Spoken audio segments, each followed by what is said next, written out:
Welcome to Stories with Brisco and Bradshaw. That is Brisco. I am Bradshaw, and we are thrilled. We've been wanting to get this gentleman on our show for quite some time. He was a 13-time tag team champion with Mike Graham. He was a 19-time in CWA and Mid-South, Memphis, Nashville, Tennessee wrestling as part of the Fabulous Ones and Stam Lane tag team champion. He has done it all in this business, and he's trained most of the guys and girls that you see out there today. He's a great guy. We're excited to have him. Steve Kern, welcome to the show. Well, thanks, guys. I'm excited to be on. I'm humbled by all of that. Well, you got your alligator behind you there for those that have missed it. So that's yeah, that's one. Let's see, that's one of them. I killed 15 the first harvest, so I set the state record, but there was no records before that. So I killed 10 over 12 feet long. So Steve, can we get the scanner on? Can we get the scanner on a little bit later and Donk on a little bit later too? Do you have them access to those guys anywhere? Skinner? Yeah, I can find him. I can dig him up. Okay. I saw where you spelled doink, D-O-N-K. Brisco, you are slipping, bro. I mean, I wasn't sure if that was donk or doink. Hey, I'd rather talk about him. When Jerry had the heart attack, I called down to check on him, and his wife, beautiful wife, Barbara, love Barbara. She says, right. he's slurring his words and not making any sense. I said, that's Friday afternoon. Well, then I was going to say that's only normal, so he must be okay. Yeah, she told Bruce the first day when I found him in the bathroom, he was laying on the floor. He was drooling and he was incoherent, didn't know where he was. Bruce said, that's a Sunday morning. I got all this sympathy. Here I am laying on the floor dying from stroke, and these two guys that are supposed to be my friends are making fun of me to my wife. Well, they knew you'd kick out. There's no way you sell very long. Remember, I worked against you. It was terrifying. Hey, Jerry, how did that go when he worked against you before down in the Caribbean? Well, we were tell me the story you told me before Steve came on. Steve Kern was a nervous wreck. His partner was Mike Graham, who had a little bit of wrestling experience, so he wasn't nervous. He knew we were workers, but Steve was nervous as hell. And of course, Gordon Soley does the ring announcing, and Gordon Soley does this 25-minute this introduction of all the accolades and everything, and the U.S. Tag Team champion Mike Graham and Steve Kern. And so the ding, ding, ding. So I go out to lock up. I want to make it look good because this place is packed. We're out in the middle of this damn ocean. They're telling us people have canoed over from other islands and everything just to see this entertainment. Remember, they chased us down the runway of the airport in a damn airplane. They literally chased us down the runway. So anyway, Steve and everybody, we're all excited. We got a great crowd. Steve goes to lock up with me. He headbutts me. Down I go. And all I can remember is he takes a step forward. When I go down, he stepped right on my hand and breaks my damn hand. So the match hadn't even started yet. I'm knocked out and I got a broken hand. And he's hollering at me, get up. Is that when you take? Wait a minute. You forgot the part where I covered you because you're unconscious. I thought, well, I get a quick win, and he kicked out. He wasn't unconscious. Of course he kicked out. Well, I mean, Jack and Gerald were my mentors, and I was always nervous when I had to work against them because I don't want to let them down. But I was notorious about being stiff. I mean, I believed it was real, and they didn't. But I tried to convince them. But then I would get stretched. I think I got about 2 inches taller in the program we were working against them. So, I have the utmost respect for those guys. Hey, Steve, it's a great story. A lot of people don't know, but kind of fill us in on your start. Your father being a POW, not only in the Vietnam War, but in the Korean War. Kind of walk us through that and your relationship with Mike Graham and then Eddie Graham and then starting in the business with that Tampa crew that John, it was kind of like a West Texas crew because is Steve Kern, Mike Grimm, Dick Slater, Alan McCord, Dennis McCord. I mean, the list just goes Hulk on. Hogan. Guys that popped out of that generation at the same time. And Hulk Hogan. We all went to high school together. That whole group went to the same high school. We all graduated. And so we were all, yeah. Well, I don't know. What's a big beefcake? No, so kind of give us the story that your introduction and how you got hooked up and all that stuff. And it's a great story. No problem. As a matter of fact, I'll show you real quick a picture. This is my dad right here in the bottom left-hand corner. He's handcuffed and shackled. This picture right here is in the edition for World Book Encyclopedia under Vietnam of 1967, but he was the 14th POW in Vietnam. He was the first one ever shot down with a surface-to-air missile flying an F-4. He shot down July 24th, 1965. I was 13 years old. And when I came home from, when I came home from school, wait a minute. Am I still on? You're still on audio, but you're not on camera. Okay, ladies and gentlemen, this is just some of the extra bonus attraction that you get from the Brisco Layfield show. Okay, there you go. Sorry, I had a phone call coming in, so it just kind of blocked me out of there. I just hit decline. That was Beefcake. That was Beefcake was calling you about it. It probably was. From his toll booth. In between lines there, never mind. Right. So anyway, I was 13 years old. I come home. It was in the middle of the summer, and I'd done something, but I was gone. And when I came home, there was all these staff cars sitting in our yard, our driveway. There was air police cars. There was all kinds of military cars. And being a military kid, boom, I knew something was up. But as I walked through the front door, a full colonel grabs me by the arm, and I could see my mom over in the kitchen, and she was crying, and there was a chaplain with her. And the guy kind of drags me down the hall. He says, "Which room's yours?" I said, "That bottom one at the back right there." And he goes, "Sit down." And he put me down on the bed. He said, "Your dad died today. He was shot down with a SAM missile. His F-4 exploded. You're the man of the family today." I said, "What?" And I started crying. So, he goes, "Hey, dry it up." He said, "You can't cry. Your dad wouldn't be proud of you." He said, you gotta be the man of the family from now on. Well, at 13 years old, I wasn't sure what the man of the family meant, but at the same time, I said, well, I guess this is it. And so I went 3 months thinking my dad was dead. And then UPI came out, and in 65, they just had these teletype machines that would print pictures.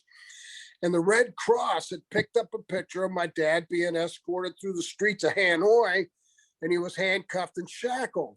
And my mom, had the picture. I was at school when this happened, and she called, and I came back home, and this time the press was in our yard. And when I walked through the door, my mom had this picture in her hand, and she dragged me down the hall again. And then we went in the room, and she said, "Don't say nothing.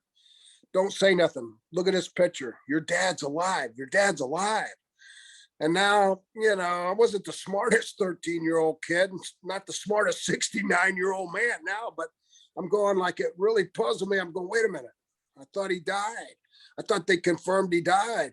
And they said, well, I guess they didn't know, but my dad actually, the back seat guy, my dad was the aircraft commander, so he's in the front. The back seat guy got blown up, but my dad ejected.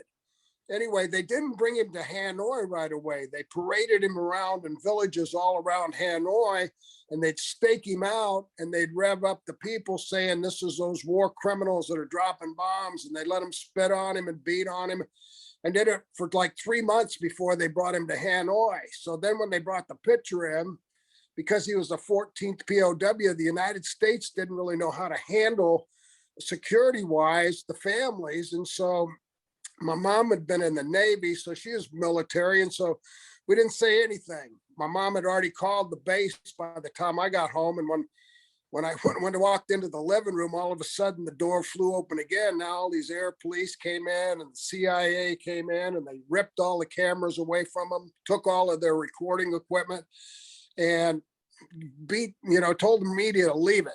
And so when we sat down, they told us, said, listen, we don't know what to do. We really don't know how to handle this. So we'd rather not expose that your dad's alive and you've identified him and nobody else has identified him. But at the same time, if you expose and say that, then the media, everybody, and he says, because there has never been a war declared with Vietnam, they don't have to apply the Geneva Convention and treatment. So anyway, that's how the whole Vietnam thing started. But in the meantime, I'm going to school here in Tampa growing up. And when I went from junior high to high school, one of the guys in my class in school was Mike Graham. And Mike and I really just hit it off. We became buddies, and then I started going over to his house and started working out in his garage. And Eddie kind of really liked me because I think more because of what my dad was doing for his country. And he started giving me things to do, like part-time jobs. I'd pick up, when I turned 16, I started picking up the wrestlers at the airport and driving them around, like Terry Funk and Dory Jr. and anybody, Harley, whoever flew in. And I started hanging out a little bit with them. And anyway, I didn't have aspirations of being a pro wrestler.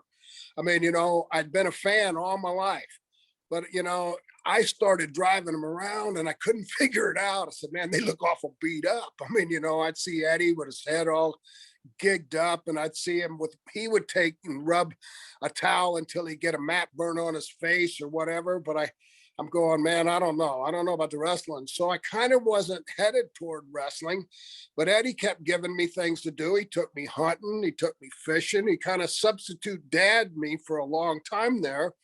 And he gave me a job at his youth camp when I was 17, where I was just a counselor out at a summer camp. And so he really took care of me. So I was around them all the time. And Mike and I were buddies in school. And so when I went away to college, I went to Jackson, Mississippi, right outside of Jackson, where Ted DiBiase lives in Clinton. And I went to Mississippi College. Well, I got on steroids and jacked up from 165 to 245. I came home. My mom didn't recognize me. And Mike was getting married and I was in his wedding. And Eddie looked at me and said, oh my gosh, you ever thought about wrestling? Maybe you ought to be one of the boys and start wrestling. And I'd seen all these guys beat up. And I'm going, no, I'm too pretty for that. I said, I'm going to.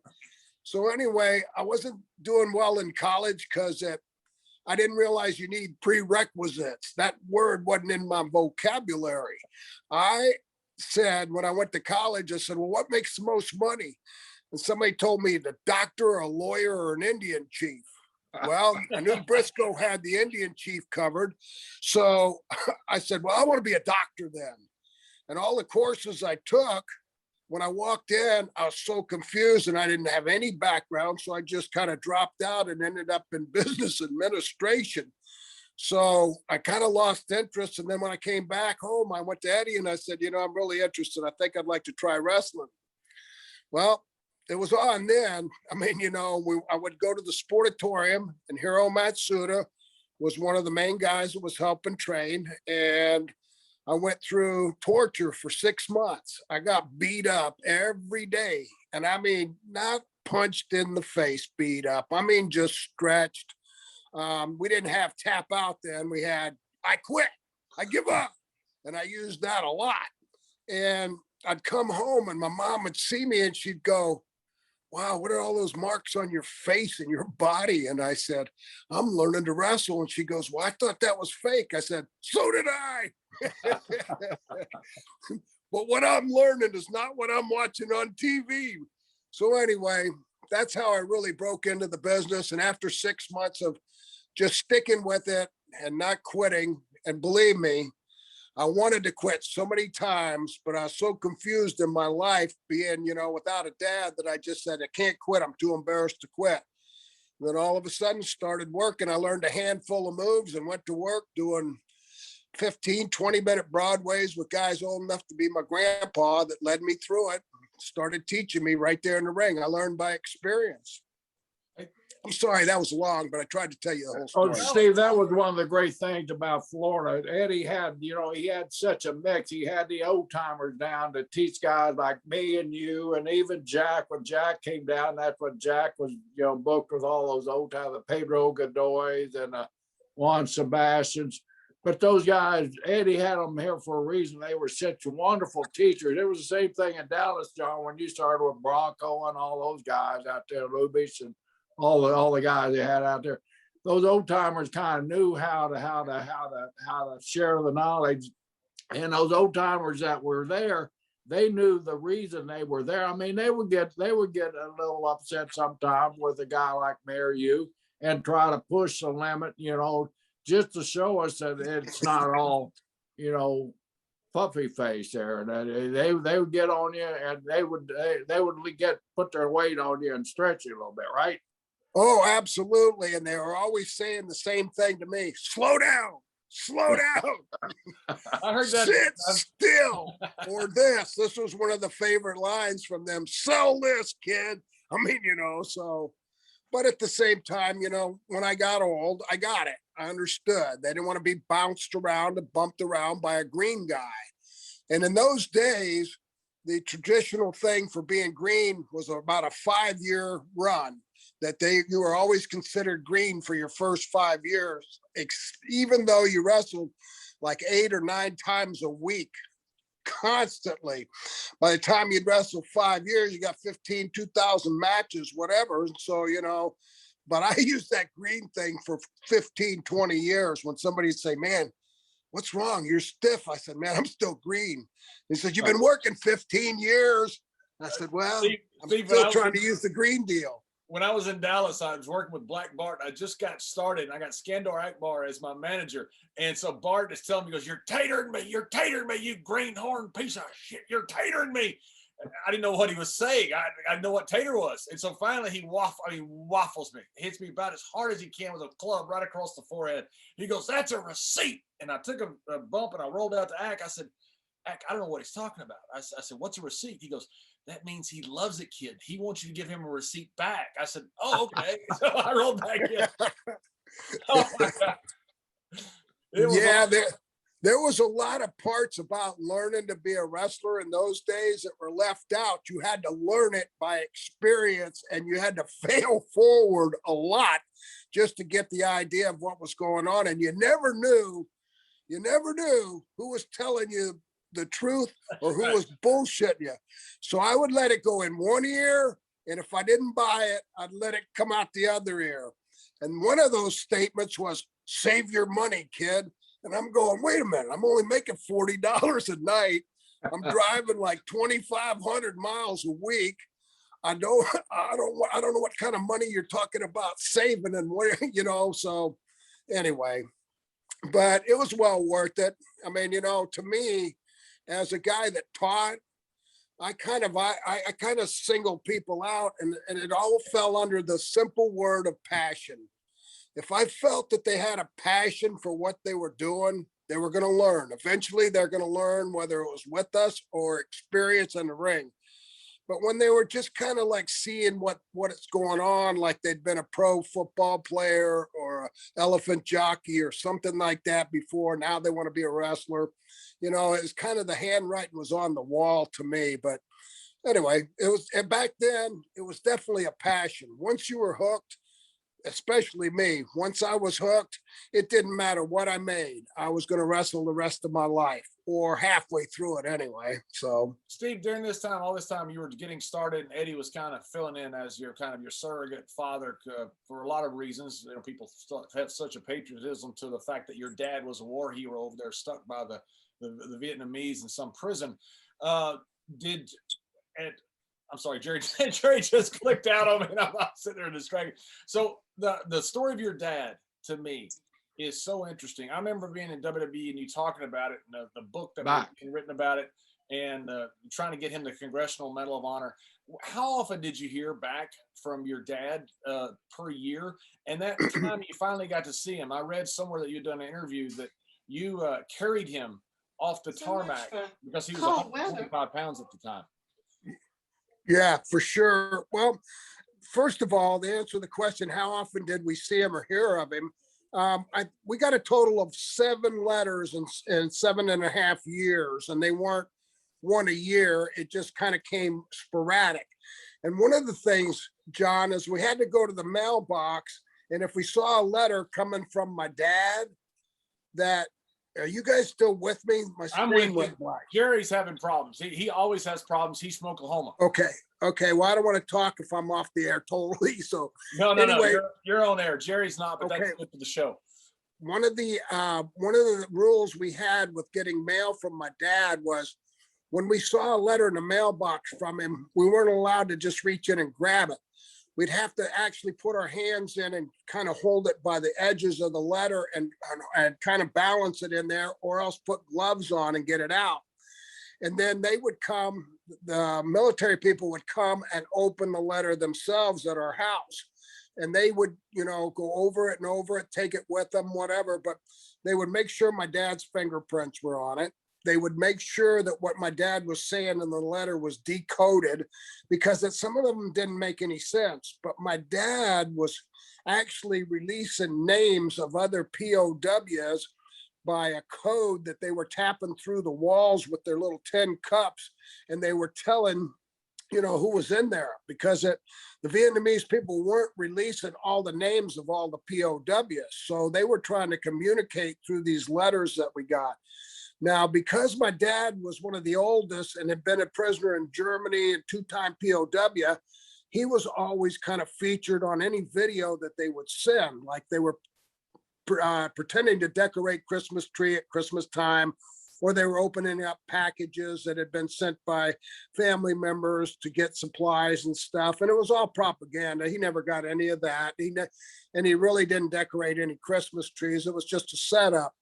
But being that the war was like it was and never a declaration of war, they didn't, like I said, they didn't have to abide to the Geneva Convention. So it was all anything goes. And my dad wrote a book. And I'll get your email, and I've got it on JPEG if you'd like to read it. It's not exciting, and it's not drama, and it's not based on sympathy. My dad was the real deal. He was the John Wayne professional soldier, and he didn't want any sympathy. He was doing his job, and after it was over, there was no remorse. But when he wrote his book, he just tried to hand down the story of his and my mom's life to grandchildren or great-grandchildren or whatever, but to pass it on. So it's not one of those Arnold Schwarzenegger stories, but at the same time, I've read other POW books, and I know exactly what my dad went through. I know all the torture. He was tortured relentlessly, and they would torture him at the beginning to get any information about the fighter that he was flying, the F-4. It was the fastest one the United States had. And then also to get any information on any other military aircraft. My dad, I think he flew something like 82 different aircraft while he was in the military between World War II and Vietnam. And so he had a high knowledge of not only war, but he had a high knowledge of military aircraft. So they tortured him relentlessly. And the tortures, anybody can read about Vietnam through different books, but I've got a few people that have sent me books that actually paralleled my dad's capture. For when he was first shot down, he had a big piece of shrapnel in his leg, and they caught him, and then they drug him around, like I said, and would tie a chain around his neck and stake him out in these little villages and let him torture him.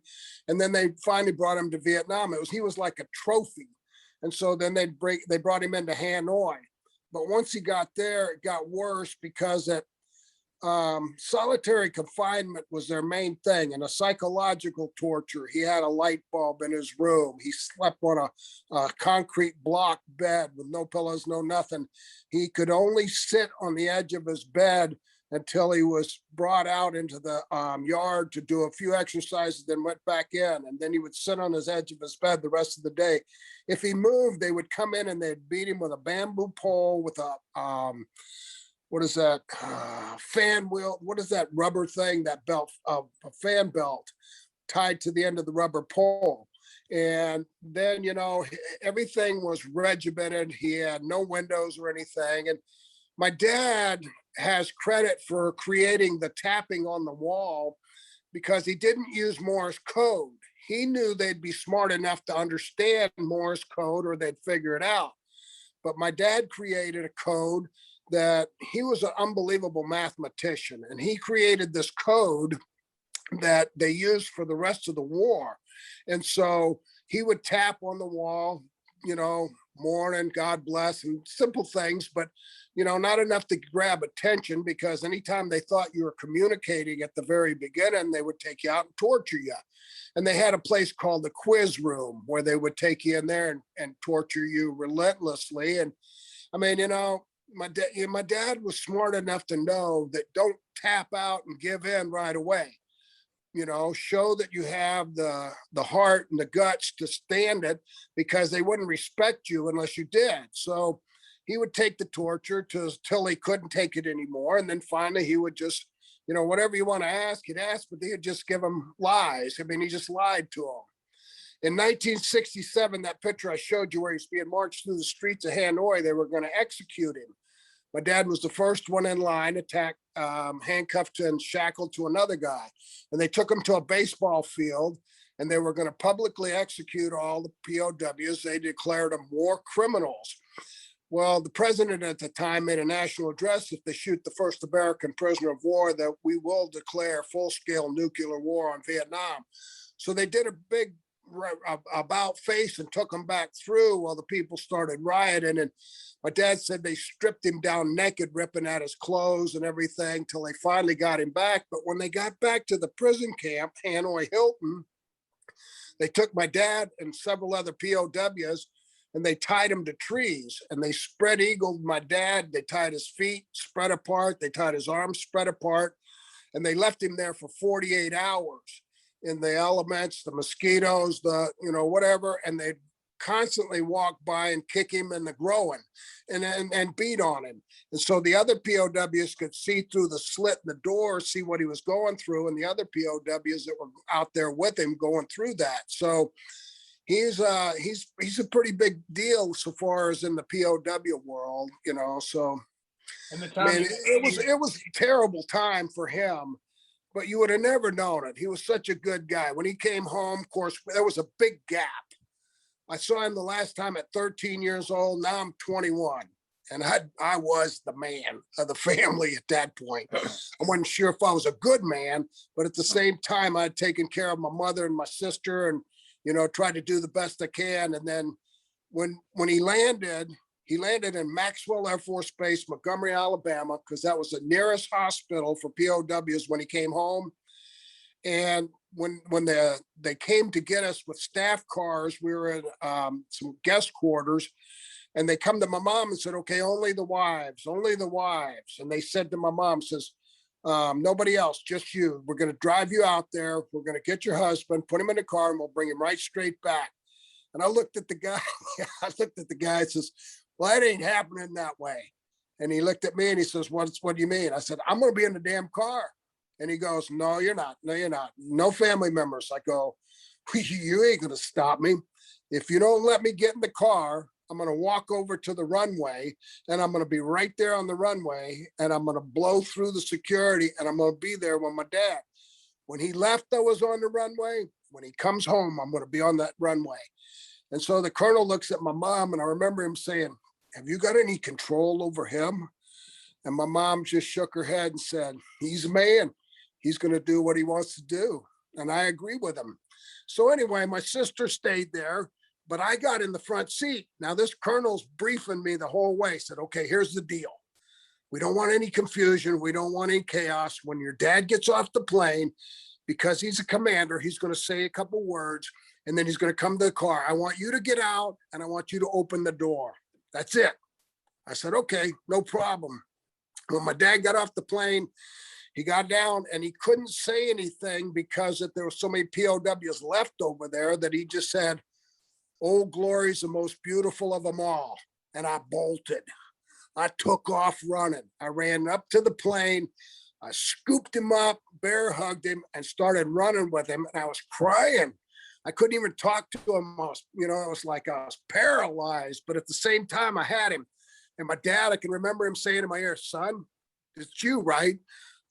Is that you?" I said, "Man, you're big." And he goes, "I hope it's you." And the air police were all over me, and I just was pie facing people. But I got him, and I'll send you pictures of that sometime if you'd like to see him. It's pretty emotional, but at the same time, I was in that car, and it was an amazing thing. I can't describe how it is when you think your dad died at one point, and then 8 years later, there he is. You know what I'm saying? Did you lose part of him in Vietnam? So many guys over there and tortured and came back and weren't quite the same. And a second question, did you ever meet John McCain? I assume that he probably did, at least later. Did he meet him in Vietnam as well? Well, they had reunions. They had reunions for POWs every year, and they were at H. Ross Perot's house in Texas, and they'd all go out there and get together. Now, my dad would go to two different reunions, one for World War II, where he was shot down there at 19 and was a POW in Germany. And then he also went to the one for Vietnam. And yeah, of course, he knew John McCain. They all knew each other. I mean, my dad had a lot of respect from them guys because he was 39 when he was shot down. It was 20 years separation from when he was 19, shot down in Germany out of a B-17 to Vietnam, where he was shot down out of the F-4. Wow. And so as an older soldier being in there, and my dad, helped other Vietnam prisoners if he had the opportunity. At first, the first like 5 years or 4 years, possibly, it was all solitary confinement. He wasn't allowed to communicate. Then they started getting crowded. They started to be more and more POWs. And so my dad actually started to get a roommate here or there, but some of them needed medical attention. So Dad had the opportunity to know a few more close and personal, and he actually aided in helping some of them. That was part of my premise for the Congressional Medal of Honor, because to me, when I attempted to get him the Medal of Honor, I got the book and I got the qualifications from Randolph Air Force Base in Texas for the Medal of Honor. And it basically said bravery above and beyond in the face of the enemy. Well, most men that serve in the military, especially that go to war, usually have a career of about 2 to 3 years and are in combat maybe 6 months total. My dad had been 11 months POW in Germany and 7 years and 7 months. 7 years and 7 months in Vietnam. So I said, there's no telling how many acts of bravery he did in the face of the enemy, but he did give medical attention to some guys that to this day said they owe him their lives. And so I based a lot of it on that. Then I based it on the simple fact is his total time in the military. He spent 1/3 of his time in the military being a prisoner of war in a foreign country for his country and sacrificing his freedom and being tortured. And so, it just all made sense, but I was turned down. I've got unbelievable correspondence right all the way up to the White House, every congressman, senator, everybody, even Mr. Perot tried to help me. And they turned me down saying that family members can't nominate family members for the Medal of Honor. And so I started to turn to some of the military guys, but some of the people that were commanders of him were already dead. Some of them, were mentally a little bit off balance. And so it just didn't work out. And I don't know, he's decorated pretty highly, John. He had 5 Purple Hearts, the Silver Star, the Bronze Star twice, Distinguished Flying Cross twice, and a numerous amount. While we're talking, I'm just going to kind of like show you real quick down here into this. And this kind of gives you an idea of, if you can bear with this. Let me know if you can see this all right. Wow, those are his medals. Yes. Wow. Yes, this is actually the cup he ate in for Vietnam for 7.5 years. And I have his uniform that they had him wear in Vietnam as a POW, and I have the one from Germany also. So I have all of the reminders of it, and even the POW bracelets. I know you're old enough to remember when they had POW bracelets for guys in Vietnam and everything. And so, I mean, he was the real deal. And I mean, it's hard for me sometimes. I've kind of lost an interest in other sports when the flag and kneeling, and I understand people are trying to make statements, but it really hits hard in my family. So, it's just, I take it a little bit more personal. Yeah, you had Steve, during all this time, I mean, the hardship, and I was getting to know you, and we'd share road trips together, and we'd talk about it. So but the thing that Steve Kern developed during all this time was a really unique sense of humor. This guy is one of the rib masters of all time. Oh, yeah. About, the old time rib, but you're speaking with the one down in the corner there that played the rib. So here's his dad, a national hero. I wanted to meet the man because traveling with Steve and I had become real close, and I'd heard a lot of stories. So, I was wanting to meet the man after he got released. Colonel moved across the state over on the East Coast side over Melbourne. So we were having a spot show over there. So Steve knew how bad I wanted to meet Pops. So he said, "Hey, we're over there." He said, "Do you want to leave a little bit early and I'll take you by Pop's house and I'll introduce you to Pop." I said, "Great, man. I mean, water all the way over there." I'm just thinking, man, this is gonna be great. I'm gonna meet a national hero, and a heck of a man. So we're driving along. So we go down the highway, and I'm sure you've been in this neighborhood because it's your type of neighborhood, where right along the coast and all these mansions, these big houses. I mean, acreage, and they're all gated, got the steel gates, and some of them have guard houses there. So we're passed by, and Steve said, "Now slow down." He just moved to this house. And I'm thinking, man, the guy was a POW of the country. I'm really proud of, because I'm thinking, man, the country really did good by this man. Look what the good old US of A set this man up in. One of these gigantic oceanfront matches. He said, "Turn down this driveway." So I turned real quick. Fortunately, I made a little money, and I had a new little blue Mercedes convertible. So of course it's nice here in Florida. We had the top down. So we're going down this driveway, and this driveway, John, is winding, and it's landscaped like you'd never see. It's like a damn botanical garden. So all of a sudden it opens up, and here's this big, huge mansion. He said, "Pull right up next to the garage, and there's the front door. Just I'll wait out in the car, because and you can surprise him. He likes this stuff." So great, Steve. I'm going along. Great. This is gonna be so fun. So I go up there, and I'm ringing the damn doorbell. Nobody comes. Finally, I'm ringing. He said, "Pound on the door." He's a little hard here. So I'm pounding on the damn door. All of a sudden, the door opens.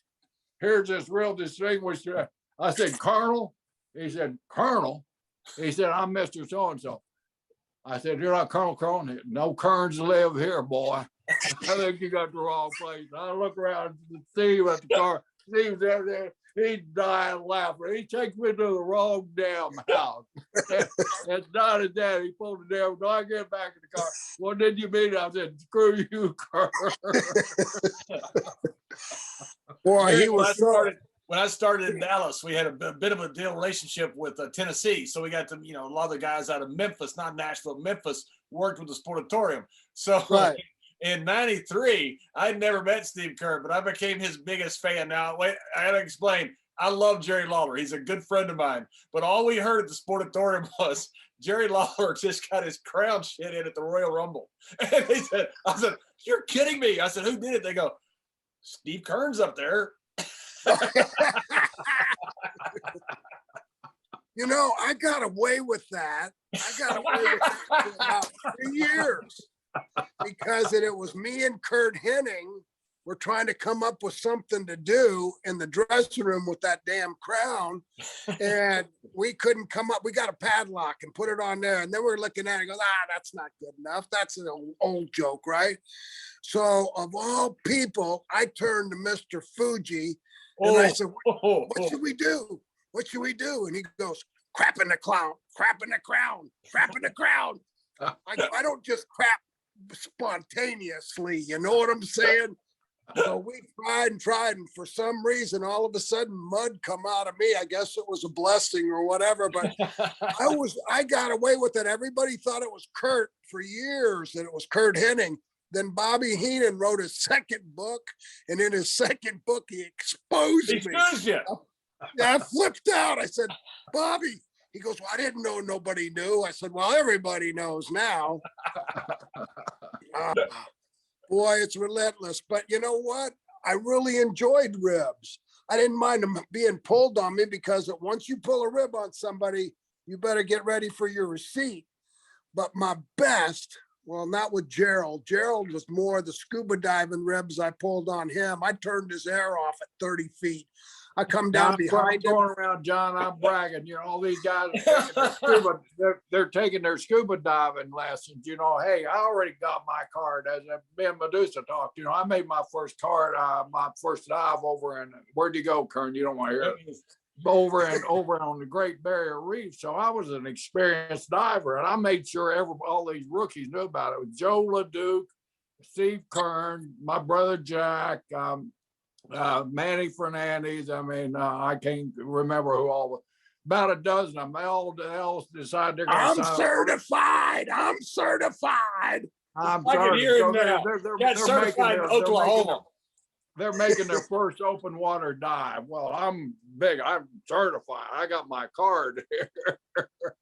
So we're out there diving. And we're going to go down about 35, 40 feet, you know, explore around a little bit and use up and take air so they can say they're open. They got certified open diver, open water divers. So we're swimming around, and all of a sudden, you know, you got buddy partners. Of course, Jack's my buddy, Mike's probably Steve's buddy or somebody. So we're walking around, swimming around underneath, and you know, you can't see behind you because of all that gear you got on. I'm taking my deep breaths, and all of a sudden, there's something I go to take a breath of air. There ain't no damn air coming out of my tank.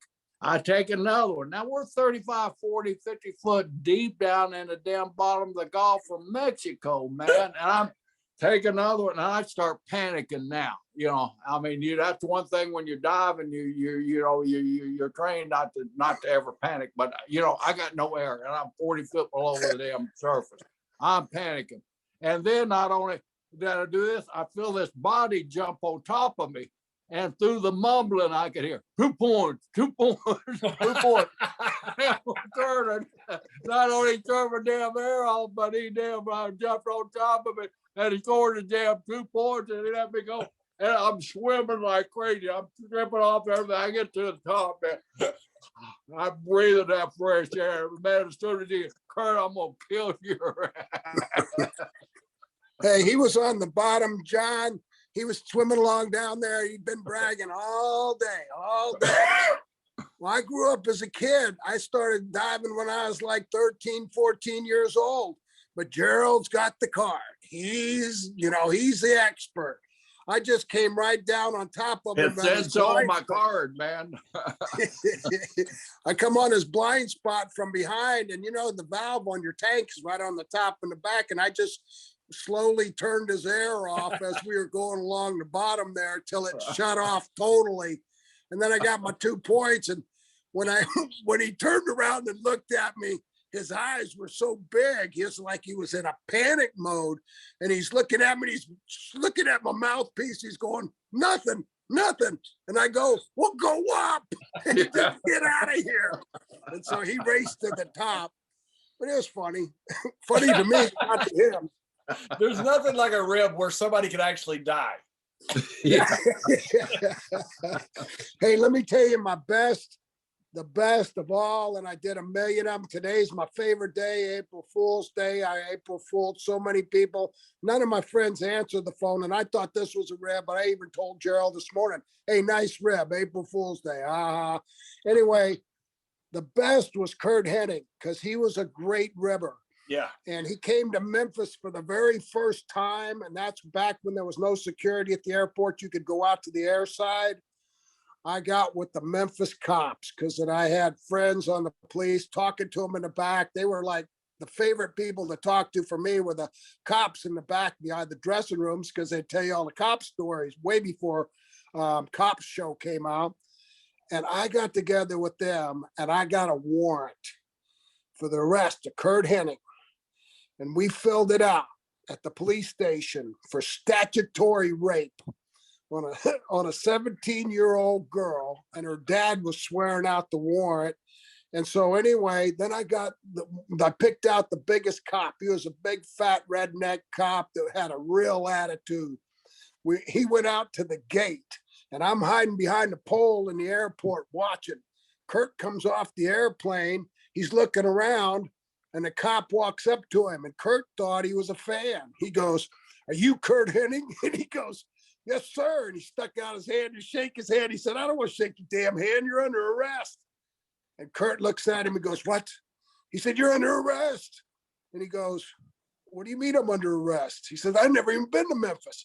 And he goes, "Well, that's not what this warrant says." And he served him with a warrant. And Kurt started reading it, and his whole face turned red.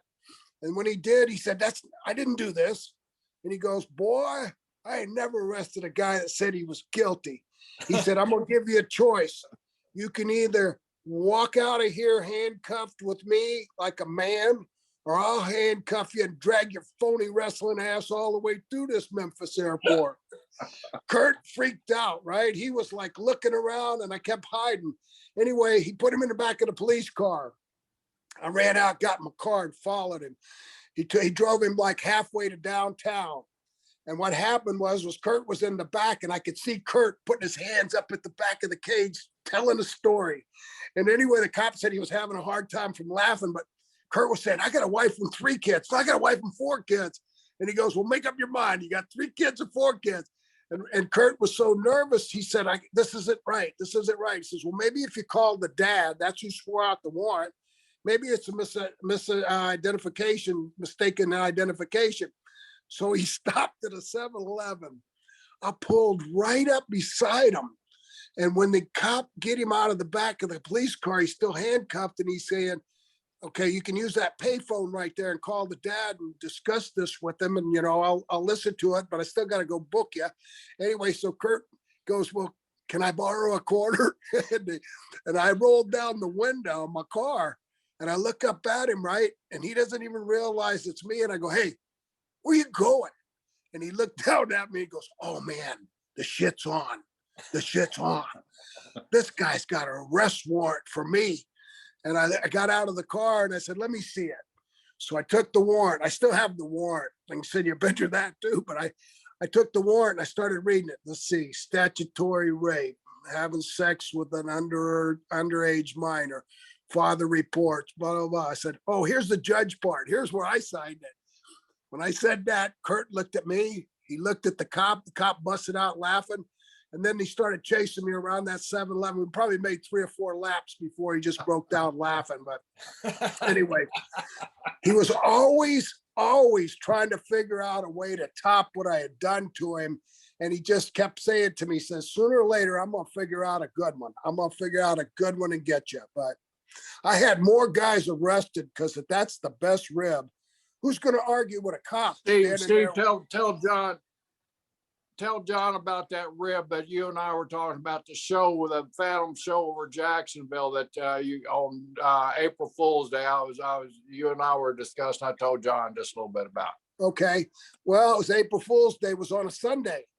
And I had been dealing with some guy that owned a bar up in Jacksonville, and a lot of the indie guys here in Tampa, I was helping them get booked on these shows around the Florida area.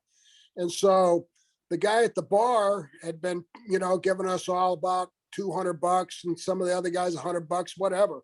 So April Fool's Day comes up, and I know it's coming up on the weekend. And so I call all of these guys. And the best was a guy that had a girlfriend that wanted to be a valet. She hated my guts. She just couldn't stand me because she always wanted to go along for the show, but she wanted to be paid. And I said, there's no money for valets or managers. It's just the boys. So anyway, I called the guy and I said, listen, the guy said for having it on a Sunday, he's going to go above and beyond. He's going to give everybody $250, even your girlfriend. He's going to give her $250. And he says the show's at 1 o'clock on Sunday at that bar that we had wrestled a couple of weeks before. So I had 20 guys total. A couple of them didn't go because they knew me, but 20 showed up. Now they got to the parking lot on Sunday afternoon at about noon, and they sat there until 1 o'clock, and they're thinking, wow, man, if there's, they couldn't figure it out. None of them were smart enough to figure out what day it was until finally somebody's going, hey, what is today anyway? And I go, Sunday. So no, what's the date? And somebody said it's April Fool's. It's 1st of April. And they go, no, they were 200 miles away on Sunday on their day off. And I went from being a hero. Some of the guys told me about how they were talking about me in the cars on the way up. What a great guy Steve is. Man, can you believe it? He got us $250. Oh, man. And the girl was putting me over, telling everybody, oh, I love him now. I love him now. On the way home, the stories all changed. What a dick. They're all like hated me. But it's still a good story for them. I said, hey, this is a story you'll get to tell for the rest of your life. People just don't understand how different ribs were and life was back then. It was just, you do that now and that people would put you all over the internet. They'd call the police. Yeah. I remember WWE tried to recreate that a little bit, with the boys and everything, but it just never really caught on, I guess, but it's just not the same. We spent so much time in cars together. We got to know each other so well. But, after spending a lot of time in cars and getting in dressing rooms, I tell people now when they say, well, what did you do for a living? I said, I was a professional waiter. And they'd go, what? I said, yeah, I was a waiter. He said, you waited on tables and restaurants? I said, no, I waited everywhere. I waited in a car. I waited in a dressing room. I waited at the hotel. I waited on an airplane. I waited at the building. I waited everywhere. All I ever did was do a lot of waiting. And when you're waiting, your mind starts moving around and going, oh, we're going to make this more entertaining than just be sitting here waiting. I've got to this is my favorite day, but at the same time, I don't answer the phone today because I've got so many people wanting to pay me back. Mr. Brisco got subscriptions to Texas Monthly and Texas Parks and Wildlife for years from somebody. I'm not sure who it was, but he got them to his house. Yeah, see, this is, when I reached my retirement age, one of my retirement ages, I still had the body shop, and you're familiar with the shop. You were down there a lot, and we pulled you out a few ditches a couple times. You did. And so, and you were with me and Barry, I think, when we went airborne into an orange grove one time in a little red wagon pickup truck. But I actually shot Barry Windham. Oh, that's right. That's right. I was going to ask you about that because Barry told me. Tell that story first. Let Gerald finish the story. Well, no, our story was I sent Jerry stuff. I shot him in the leg with a 9mm. So I sent Jerry stuff on Thanksgiving, thanking him for treating the settlers so well. Sorry about taking their land to Buffalo. I sent him a card on Columbus. It's like for 20 years. I sent him subscriptions to Texas Parks and Wildlife, Texas Monthly, you name it. I signed him up for a retirement home in Texas one time. Yeah, I used to go to the body shop, as you know, and all of a sudden, our secretary, Gerald, you got a call from Texas, Hilltown. So I pick up the call, because the guys were all over the place. Hey, this is Jeb from Longview, Texas. We started a retirement home out there. Now I live in Florida, and I'm getting all these calls, and finally I get so many damn calls of these damn retirement calls. I'm getting pissed. I'm telling the secretary, don't take on any of these calls. So I got rid of those. So getting near the holidays. So we had all the family over Thanksgiving. You know, we're from Oklahoma, Texas and Oklahoma don't exactly get along. So all of a sudden I start getting these Texas Monthly and what to do in Texas, only in Texas. You know, I even got a t-shirt one time, don't mess with Texas, you know. It immediately went in the fire pit out here. but I who now? So not only is he having all these retirement homes, he's spending money, he got to buy these damn, because these are nice magazines, they're nice color paper and all that stuff. Texas Monthly, Texas Outdoors, but he don't know my wife is getting all the recipes from the magazine, because we have the same type of food out there. So they're coming, but anyway, Thanksgiving comes my family from Oklahoma. They're sitting there on my damn coffee table is a damn stack of Texas Monthly. They look at me, what the hell are all those magazines doing in there? And it took me a long time to finally figure out. I happened to walk in the dressing room one day. There he is. And I hear Ron Simmons and I hear John Layfield talking. And I said something. I walk out and all of a sudden I hear Layfield. He still hadn't figured out where all the magazines are coming from. And I said, you son of a bitch, I finally figured it out. It was him sending me all these damn magazines. You know, I brutalized Brian Blair because he sells better than anybody when I rib him. But I started sending him pizzas. Then I'd start going to any of these lead boxes that join the gym, get 2 weeks free. I always put Brian's name in it. I'm an old guy. I'm hurting. I can't do anything. I'm fat and out of shape. And they'd call him and promote the gyms. But some of my favorites is like we just ate recently, me and Gerald, for last time we sat down with Ted Webb. And when Brian's not paying attention, I always put the silverware in whatever his to-go box is. And so I loaded up a pizza box one time with all the silverware on the table. And as he's going out the front door, he's such a politician. Oh, bye, everybody. Oh, the food was great. Oh, and he's shaking hands with everybody. And I yelled out, stop that man. And he turns around and he looks, and the manager standing beside him and says, look in his box, he's stealing everything. And Brian started laughing. He's going, no way. He opens up his box, and the pizza cutter, everything that was on the table was in his box. And Brian's going, they're just playing a joke on me. I just did it to him recently when we ate lunch and put all the silverware. But when I said, hey, did you check your box? He goes, oh, and he ran back in to give them their silverware. The funny when you guys were partners, they own like a half dozen or so Gold's Gym. When Gold's Gym first started coming out, Brian and Steve bought a bunch of franchises here in Tampa. What did you padlocked his briefcase to? What was that story there? It's really, really great. Well, every time Brian would come over, I'm going to make sure I grab a plug in case my phone goes dead. Every time Brian would come to the gym that we had and I was there was a couple of things I did to him. He would say to me, like, I went through this course about memorizing people's names. And so I knew everybody's first name.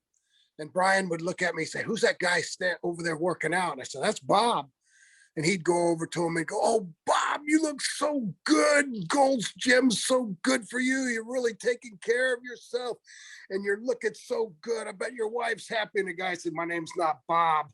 And then he had a roll of keys that had 1,000 keys on it. And I would just take off the key that started his car. And he would go and leave, and he'd be out there in the car, and he'd be going through the keys, looking for the key, couldn't find it. He'd finally come in. We had the same briefcase. And when you open the briefcase, you could change the combination by just rolling the numbers in the front of it. And so Brian would be in there, have his briefcase open, then he would shut it. And after he shut it, he'd get out in the car and go somewhere and be in a light and want to open it. He couldn't get it open, and he'd fight with it. And finally he'd call me in and he'd go, did you change the combination on my briefcase? And I go, of course I did. Somebody's got to keep you young. So anyway, I mean, it was just something in fun, but something that didn't It wasn't like killing Brisco at 30 or 40 feet. How about shooting Barry Windham? Oh, well, that was really an accident. I didn't mean to shoot him. I'm sorry, Your Honor, it was an accident. I would have really just shot him. I wouldn't have shot him in the leg. But what happened was because Florida has so much wide open country here, at one time, I mean, we were constantly going across the state, and I-75 wasn't finished from Tampa all the way around on Alligator Alley. So we used 2-lane roads. And I always had a gun. I loved shooting guns. And one time me and Barry were coming back from a town, have no idea where it was or when it was. But at the same time, we got out and Barry's standing right beside me. I mean, he wasn't in front of me at all. He was, it was gun safety at its best. And I was unloading, and we were freaking out over the fire coming out of this 9mm pistol I had. And it shot 15 rounds.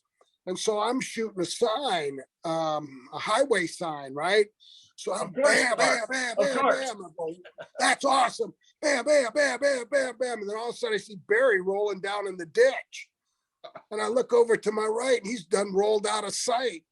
And we've got alligators and all kinds of stuff that I was always messing with. And I said, Barry, be careful, man. There's snakes, alligators. You might get bit. And he's going, you shot me. You shot me. And I'm going, I didn't shoot you. And I thought maybe it was a shell that ejected and it hit him. He had shorts on, so I thought it maybe burned his leg. But it was a bullet. And when we got the light on it, there's the bullet. It's not all the way in, but it's in there far enough that it's, buried in the skin. And I looked, and the only thing we could figure out, he tells another story, but he smoked more pot than me, so no telling where he got this story. But he tells a story that I didn't have the safety on. That ain't how it happened. On the highway signs, the poles that hold them actually make a horseshoe with holes in it so you can put them at different heights. I think I hit the post and it come back around and ricocheted and hit Barry. But I dropped him, all 6 foot, whatever he is, went rolling down the hill. Normally when you shoot somebody, don't you drop them? Yeah, well, if you shoot them with a 9mm, you drop them. Sometimes you just wound them.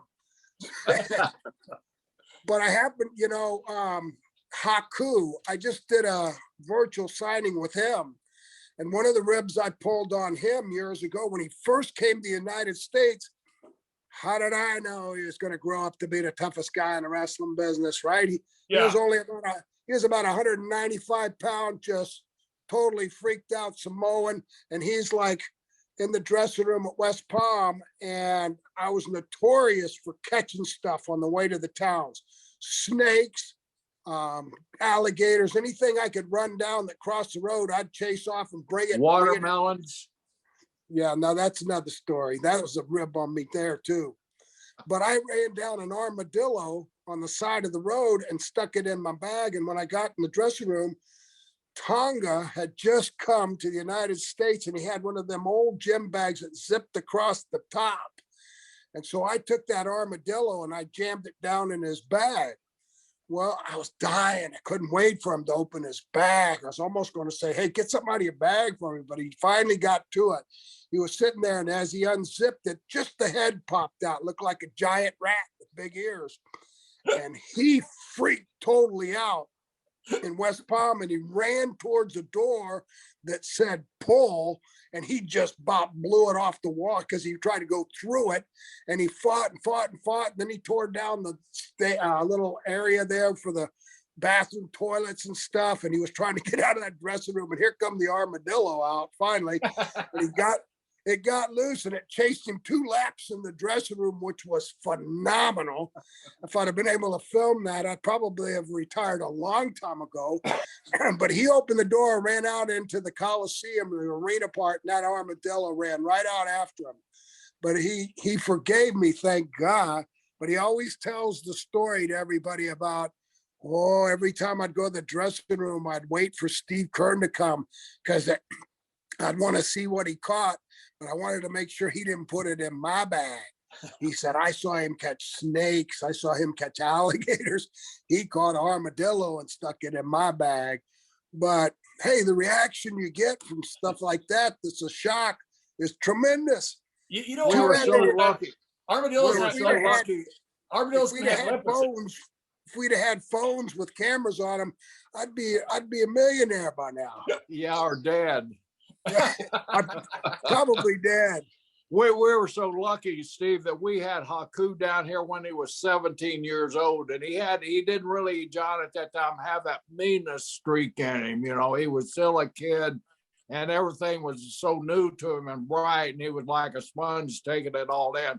And his early days on the road with Kern, Garvin, myself, Jack, and Mike and Manny Fernandez. So that kid at 16, 17 years old, he didn't have a chance to grow up and be normal.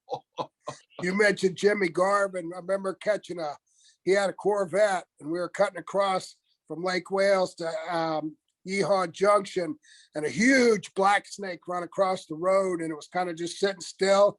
And I made him lock up the brakes, and I ran out there and I grabbed it. I come back to the car with it, and we're riding along, and he was trying to go along with it, tell him what we're going to do.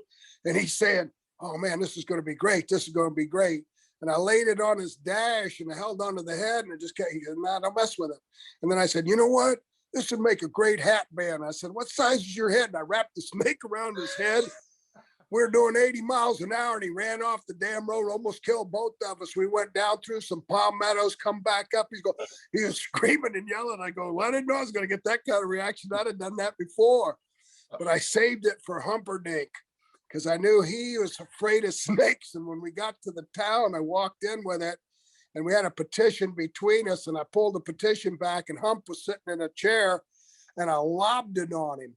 And when I lobbed it on him, it landed perfect right across his chest.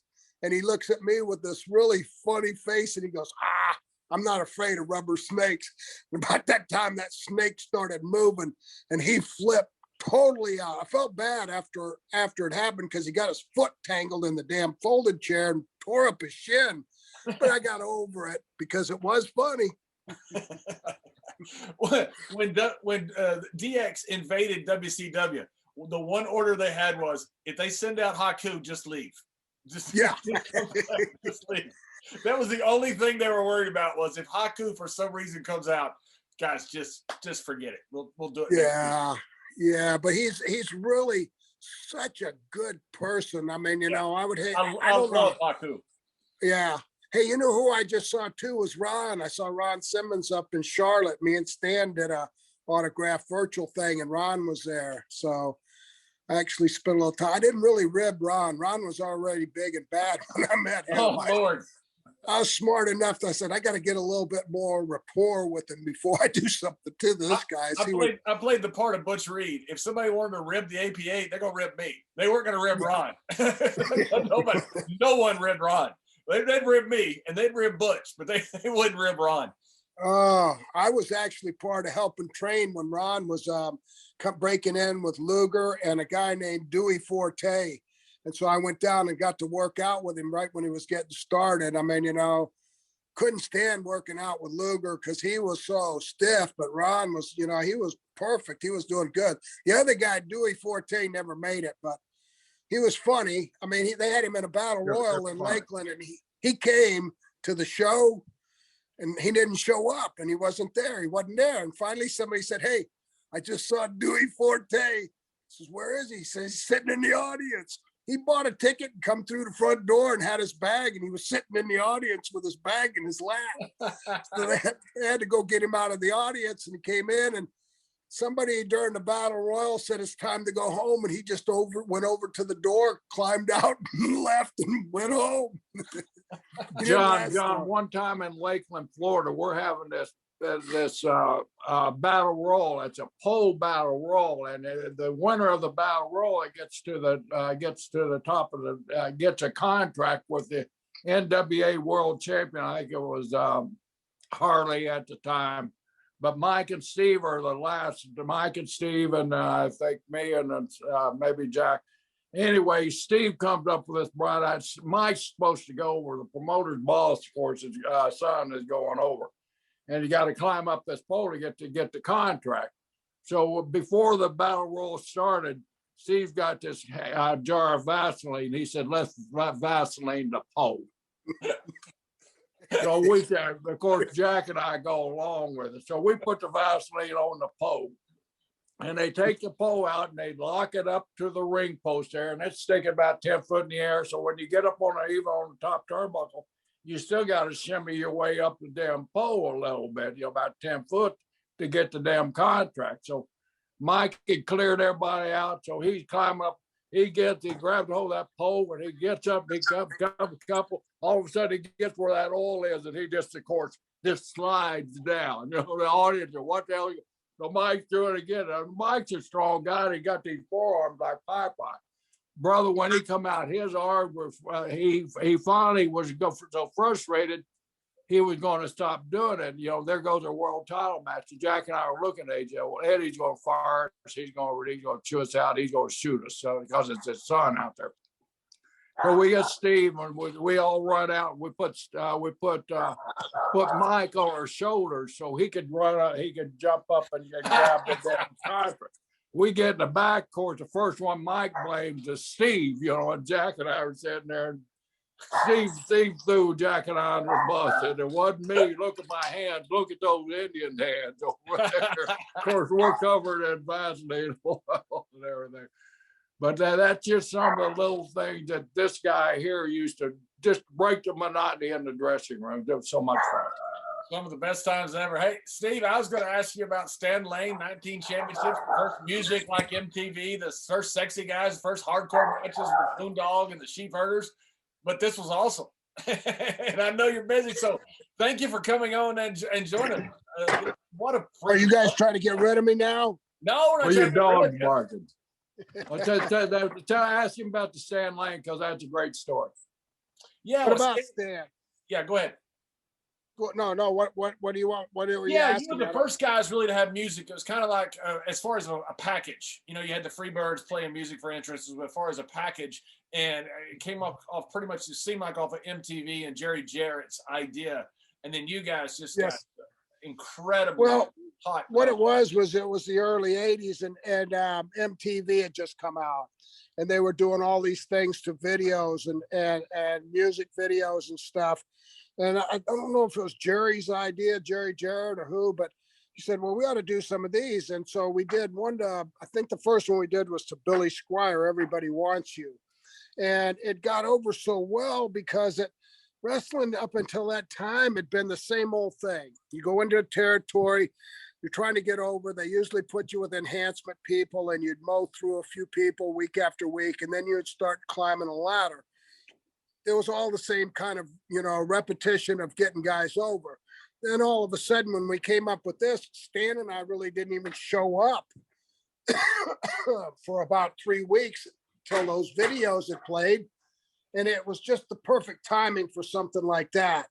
I mean, to this day, it's funny because, there were so many guys that actually imitated the first, what we did first, that it was, that imitation and the flattery thing is good, but I don't usually buy into that. So what I do is like the Fantastics, Tommy Rogers and Bobby Fulton. I always said, well, when somebody asked me, said, well, what do you think about the Fantastics imitating you guys, write down the videos and everything? I said, well, Stan and I always wanted some action figures. Those guys look like our action figures. I said, but there ain't no way they'd have lasted working with the Road Warriors. We worked with the Road Warriors for a year straight in the AWA in their home. And it was brutal. And I mean, if I didn't have an education going into that, I mean, I'm notorious. I double crossed them twice. And I even had to leave Puerto Rico because Hawk was so mad he wanted to kill me. But it's like business. When you're told you're going to do something and somebody comes out to the ring and said, we're not going to do what Virginia wants to do in the AW. We're not going to do what he wants to do. We're doing our finish. And I'm looking at him, and I made the mistake because I couldn't hear that well. I get up close to Hawk and I said, what? And he thought I was saying what, like a smart ass, not what, like, what did you just say? and he double hand hit me in the chest so hard I hit the ropes, fell down. And I think a double leg diamond fallen, and it was on then. But Puerto Rico was another place that I double crossed them, and it was endless. You know how the business is. I always compared the business to the ocean and the Gulf of Mexico that I love the most.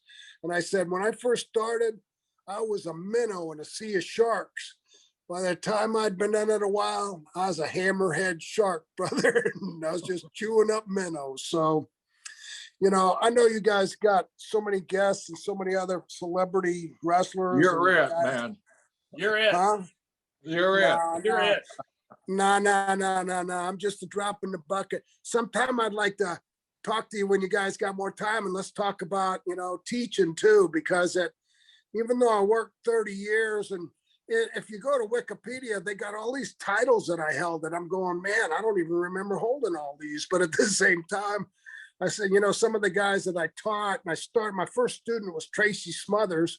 And he passed away last year, but I mean, there's so many stories about talent, and the changes in the business, and, it evolved into what it is today, and I mean, there's a lot to it. And so, I mean, teaching is something that, a lot of guys think, oh, well, you're a wrestler, you could teach anybody, but teaching was something I had to experience and learn too. I mean, when I first started teaching, I used to wrestle guys.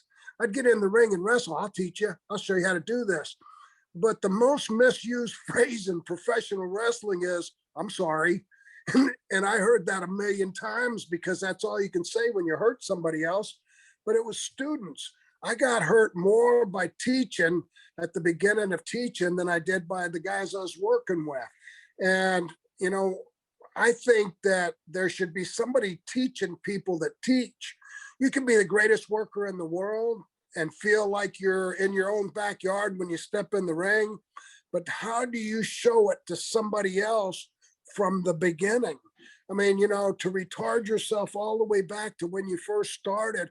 I mean, I'll ask guys that are teaching, I said, so what are you teaching first? And they'll go, well, what do you mean? I said, well, what are you teaching? Do you start from the beginning when you say, okay, one of the first things is you're going to walk out of a curtain, you're going to walk off a stage, you're going to do this, but the people are judging you. Are you worthy of being paid to see? You have to carry yourself with confidence and no fear. And you don't need to be afraid to look at your audience. But one of the most important lessons you learn is when you step up on them steps and you walk to that apron, wipe your feet off. And they'll look at me and they'll go, wipe your feet off. And I go, yeah, you don't teach them to wipe their feet? And they go, no. And I said, well, to me, that was one of the most important lessons when I was first started, was to make sure that you wiped off whatever was on your bottom of your boot on the way to the ring. And I mean, I could go on and on about teaching, but there's so much that we could talk about. And maybe I'll get a chance to get on with you guys later, unless sure. I inherit $1 million. I'd love to. And look, I got all day for Steve Kern. I always have. Well, one thing you're the greatest, JBL, and you know why I loved you? I got to say this, but I know I'm on the podcast, so I'll take all the heat. Is I know you didn't like Tully Blanchard, and I was an agent there when you cut that promo, and I was jerking off as every word you said. I was going like, "All right, JBL." Because you had a tendency to say what was on your mind and your heart. You had no fear. And I was going like, this is a guy from the old school. I mean, we used to get away with that because we knew that only a state away was a new territory. So if I got to say something, I'm going to say something, but I got to have a U-Haul at my apartment after I say it because I'm moving. But anyway, I don't want to bore you guys anymore. I hadn't seen Tully in 20 years, and I walked into him the first time I'd seen him, and it just exploded on me. He had treated me I didn't think very well. He didn't remember it, but that's fine. You want me to tell you the rib I pulled on him? I could tell this rib really quick. Absolutely. It was me and Kevin Sullivan. We were coming out of the Lakeland Civic Center, and Tully was in the back, right? And he was all excited. he had 2 joints, marijuana joints. And he was saying, oh man, I got some pot. I got some pot. And me and Sullivan are looking at each other, right? And we're going, okay. And he says, man, I got this pot. You want to smoke it? And I said, hold it. A cop just pulled out behind us. And so me and Kevin told him, don't turn around. The cop's pulling up beside us. And he said, eat those joints. We don't want to get caught with pot in our car. So he ate 2 joints that were rolled up and swallowed and choked them down with the beer, and then turned around. There was nobody behind us. He really hated my guts, but he was a little leery of letting everybody know he hated me. So anyway, that's Matilly Blanchard's story. So I didn't get along with everybody, but I did get along with what I considered good people.